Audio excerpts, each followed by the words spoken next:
আসসালামু আলাইকুম। আশা করি আমার প্রিয় ভিউয়ার্সরা আপনারা সবাই ভালো আছেন। আজ আপনাদের সঙ্গে শেয়ার করব মহারানী ভেটকি বা ভেটকি মহারানী। বাড়িতে অতিথি এলে বা যে কোনো স্পেশাল দিনে একঘেয়েমি মাছের রেসিপি না বানিয়ে মাছের এই নূতনত্ব রেসিপিটি ট্রাই করতে পারেন। সকলেই খেয়ে খুবই প্রশংসা করবে। আজকের রেসিপিটি ভালো লাগলে লাইক কমেন্ট শেয়ার করবেন। নতুন বন্ধু হলে সাবস্ক্রাইব করে বেল বাটনটি অল করে রাখবেন। তাহলে আমি যখনই নতুন কোনো ভিডিও আপলোড করব তখন আপনাদের কাছে নোটিফিকেশন সবার আগে পৌঁছে যাবে। তাহলে আসুন এই সহজ রেসিপিটি দেখে নেওয়া যাক। প্রথমেই আমি এখানে ডাকা পেটি মিলিয়ে 6 পিস ভেটকি মাছ নিয়ে খুব পরিষ্কারভাবে ধুয়ে নিয়ে জল ঝরিয়ে রেডি করে রেখেছি। মাছের মধ্যেই দেব আন্দাজ মতো লবণ ও হলুদ গুঁড়ো। লবণ হলুদ গুঁড়ো দিয়ে উল্টে পাল্টে ভালোভাবে মেখে নেব। এবার এই মেখে নেওয়ার সময় আমি এখানে দেব 1 টেবিল চামচ কর্নফ্লোর। এই কর্নফ্লোরের পরিবর্তে 1 টেবিল চামচ ময়দাও দিয়ে দিতে পারেন। আর লবণ হলুদ মেখে নেওয়ার সময় কর্নফ্লোর বা একটু ময়দা দিলে মাছ ভেজে নেওয়ার সময় আর ভেঙে যায় না। উল্টে পাল্টে খুব ভালোভাবে মেখে নিয়েছি। এভাবে আমি 10 মিনিট রাখলাম। গ্যাসের চুলায় একটা কড়াই বসিয়ে দিয়েছি। এবার একটা ভাজা মশলা বানিয়ে রেডি করে রাখবো। নিয়েছি 1/2 টিস্পুন জিরে, 1/2 টিস্পুন ধনে আর 1/4 টিস্পুন মৌরি। এই গোটা মশলাকে একটু গরম করে নেব নেড়ে চেড়ে। লো ফ্লেমে নেড়ে চেড়ে গরম করে নিয়েই নামিয়ে নেব। নিয়ে একটু ঠান্ডা হলে মিক্সিং জারে দিয়ে গোটা মশলাগুলোকে গুঁড়ো করে নেব। খুব ভালোভাবে গুঁড়ো করে নিয়েছি। একটা পাত্রে উঠিয়ে নেব। একই মিক্সিং জারের মধ্যে আমি এখানে 12 থেকে 14টা মতো কাজু বাদাম প্রায় ঘন্টাখানেক আগে হালকা গরম জলে ভিজিয়ে রেখেছিলাম। খুব ভালোভাবে নরম হয়ে গেছে। কাজু বাদামগুলোকে দিয়ে দিলাম। আর 4 টেবিল চামচ টক দইও দিয়ে দিয়েছি। কাজু বাদাম আর টক দই মিক্সিং জারে দিয়ে মিহি করে পেস্ট বানিয়ে নেব। পেস্টটা বানিয়ে নিয়েছে, একটা বাটিতে উঠিয়ে রাখবো। একই মিক্সিং জারে আরও একটা মশলা বানিয়ে নেব। দেখুন, স্বাদ মতো 3টে আমি কাঁচা লঙ্কা নিয়েছি, 1 ইঞ্চ পরিমাণ আদা ছিলে টুকরো টুকরো করে কেটে নিয়েছি, আর 5 থেকে 6 কোয়া রসুনও ছাড়িয়ে নিয়েছি, আর একটা বড় সাইজের পেঁয়াজ ছিলে এভাবে রাফলি কেটে নিয়েছি। সবগুলো একসঙ্গে পেস্ট বানিয়ে নিয়েছি। এবার গ্যাসের চুলায় আরও একটা কড়াই বসিয়ে দিয়েছি। কড়াই গরম হলে দিয়ে দেব আন্দাজ মতো সরিষার তেল। আমি সরিষার তেল দিয়ে আজকে রান্নাটা করে নেব। আপনারা চাইলে সাদা তেল দিয়েও রান্নাটা করে নিতে পারেন। মাছ ভেজে নেব। একে একে মাছগুলো সব দিয়ে দেব। মিডিয়াম ফ্লেমে উল্টে পাল্টে মাছ ভেজে নিতে হবে। খুব বেশি কড়া করে মাছ ভেজে নেওয়ার প্রয়োজন নেই। হালকা লালচে করে ভেজে নিলেই হবে। আপনারা নিশ্চয়ই জানেন একটা ভিডিও বানাতে কতটা পরিশ্রম ও সময়ের প্রয়োজন হয়। তাই আপনাদের কাছে একটাই অনুরোধ, লাইক দিয়ে ভিডিওটি শেষ পর্যন্ত দেখবেন। উল্টে পাল্টে মাছগুলো আমি ভেজে নিয়েছি। এর থেকে আর কড়া করে ভাজবো না। এবার একটা প্লেটে একে একে উঠিয়ে রাখবো।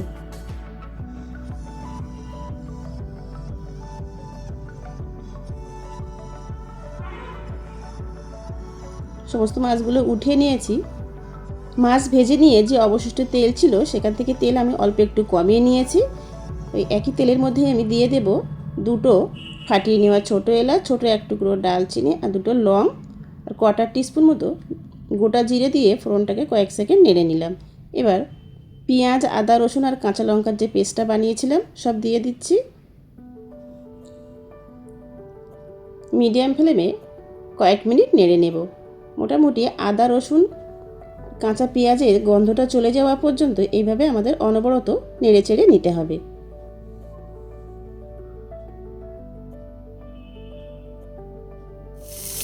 বেশ কয়েক মিনিট নেড়ে নিয়েছি। আদা রসুনের কাঁচা গন্ধটা চলে গেছে। মিক্সিং জার দিয়ে অল্প একটু জল দিয়েছি। এবার এখানে গুঁড়ো মশলা দেব 1/4 টিস্পুন মতো হলুদ গুঁড়ো, স্বাদ মতো লঙ্কা গুঁড়ো, আর কালারের জন্য দেব 1/2 teaspoon Kashmiri red chilli powder. স্বাদ মতো লবণ দিলাম। নেড়ে চেড়ে 2 মিনিট মতো কষিয়ে নেব। এইভাবে অনবরত নেড়ে চেড়ে কষিয়ে নিতে হবে। 2 মিনিট কষিয়ে নেওয়ার পর আগেই যে ভাজা মশলাটা বানিয়েছিলাম সব দিয়ে দেব। দিয়ে নেড়ে চেড়ে আরও 1 মিনিট মতো কষিয়ে নেব। এইভাবে ধাপে ধাপে কিন্তু মশলাটা কষিয়ে নেবে। মশলা থেকে তেল ছেড়ে এসছে। এবার আমি আগেই যে টক দই আর কাজু বাদামের পেস্টটা বানিয়েছিলাম সব দিয়ে দেব।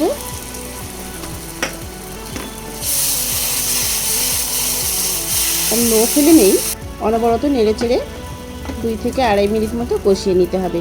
টক দই দেওয়ার পর অবশ্যই গ্যাসের ফ্লেম লো করে দেবেন, দিয়ে অনবরত নেড়ে চেড়েই কষিয়ে নেবেন। দেখুন মশলা থেকে তেল ছেড়ে এসছে। এবার বাটি ধুয়ে আমি হাফ বাটি মতো জল দিয়ে দিচ্ছি। জল দেওয়ার পর মিডিয়াম ফ্লেমে নেড়ে চেড়ে মশলা থেকে তেল ছেড়ে আসা পর্যন্ত কষিয়ে নিতে হবে খুব ভালোভাবে। দেখুন খুব সুন্দরভাবে কষিয়ে নিয়েছি, সমস্ত মশলা থেকে তেল ছেড়ে এসছে।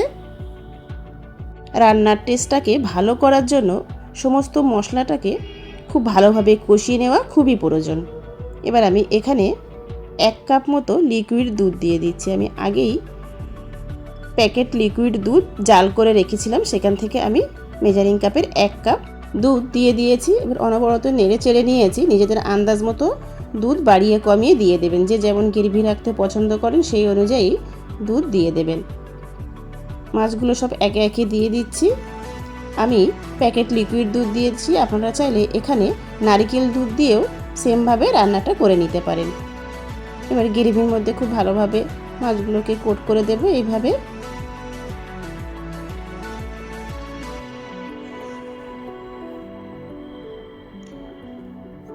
এবার ঢাকা দিয়ে রান্না হতে দেব প্রায় 4 থেকে 5 মিনিটের জন্য।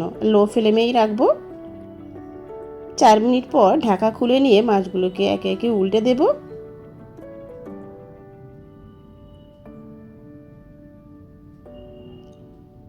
মাছ উল্টে দিয়েছি, আরও 2 থেকে 3 মিনিটের জন্য ঢাকা দিয়ে রান্না হতে দিলাম। 3 মিনিট পর ঢাকা খুলে নিয়ে এখানে আমি 1 টিস্পুন মতো কাসুরি মেথি একটু গরম কড়াইতে গরম করে নিয়েছি, নিয়ে হাত দিয়ে একটু গুঁড়ো করে নিয়ে এইভাবে উপর থেকে ছড়িয়ে দিচ্ছি।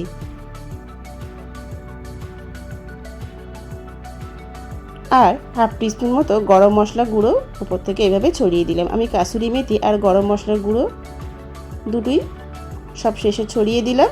আপনারা চাইলে শুধু কাসুরি মেথি শেষে দিতে পারেন, বা শুধু গরম মশলাও দিতে পারেন, বা আমি যেমন দিলাম গরম মশলা আর কাসুরি মেথি দুটোই আমার মতো করেও এইভাবেও দিয়ে দিতে পারেন। খুব ভালোভাবে নেড়ে চেড়ে নিলাম। এখানে আমি 1/4 টিস্পুন মতো চিলি ফ্লেক্স উপর থেকে ছড়িয়ে দেবো, এতে খেতেও ভালো লাগবে আর দেখতেও ভালো লাগবে। আমি শুকনো লঙ্কাকে গরম কড়াইতে গরম করে নিয়ে এভাবে আধ ভাঙা করে নিয়েছি, উপর থেকে ছড়িয়ে দিয়েছি। এবার ঢাকা বন্ধ করে দিয়ে গ্যাসের ফ্লেম অফ করে দেব, তারপর স্ট্যান্ডিং টাইমে রেখে সার্ভ করে নেব। একটা প্লেটে উঠিয়ে নিচ্ছি। দেখুন দেখতে যেমন সুন্দর হয়েছে, খেতেও দারুণ মজার।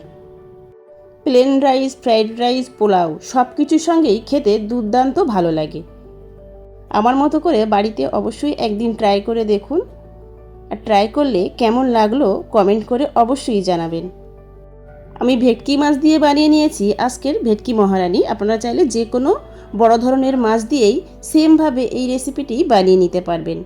আশা করছি একটু হলেও আজকের এই সহজ রেসিপিটি আপনাদের ভালো লেগেছে। ভালো লেগে থাকলে লাইক, কমেন্ট, শেয়ার করবেন। নতুন বন্ধু হলে সাবস্ক্রাইব করে বেল বাটনটি অল করে রাখবেন, তাহলে আমি যখনই নতুন কোনো ভিডিও দেব সবার আগে আপনাদের কাছে নোটিফিকেশন পৌঁছে যাবে। ভিডিওটি শেষ পর্যন্ত দেখার জন্য সবাইকে অসংখ্য ধন্যবাদ।